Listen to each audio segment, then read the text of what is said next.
On question 13, we have some coordinate geometry where we are asked to work out the midpoint of a line AB. We know A and B, so first thing we're going to do is just do a little sketch of this. So A is 6, 1, so it's around about there, 6 on the axis, 1 up, and B is minus 2, 5, so over this side, a bit further up. So actually, that's my line that includes the points A and B. So therefore, my midpoint must be somewhere there. Now, to work out the midpoint, all you need to do is to find the middle of the x values of the two coordinates and the middle of the y values. So what I mean by that is we know that's 6 and that's minus 2. So what's the middle of 6 and minus 2? Well, a really easy way of doing that is to add them together. So 6 add minus 2.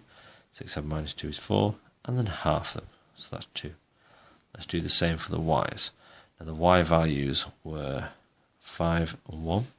So 5 add 1 is 6, divided by 2 is 3. So my midpoint must be 2, 3. Now what it's asking for here is an equation through the line where what's perpendicular to this. So what it's asking is for that. So we're expecting a positive gradient, and we're expecting it to go through 2, 3. Now the trick to this is making sure you understand how to get a perpendicular gradient. Now if we have a gradient, and in this case the gradient is there, mine is a half, the perpendicular gradient is the negative reciprocal. The reciprocal means turning the fraction upside down, so we're talking about 1 over 2 becoming 2 over 1, and then changing the sign, it's minus there, it's positive there. So actually it's 2. That will give us a gradient of 2.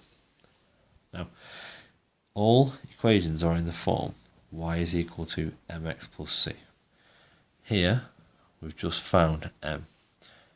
We know that that's the x value, and we know that 3 is the y value. So I've got things to substitute in here. So 3 is equal to 2 times 2 plus c. So 3 is equal to 4 plus c. So the only thing that c can be is minus 1. So I'm going to give my final answer as y is equal to m is 2, c is minus 1.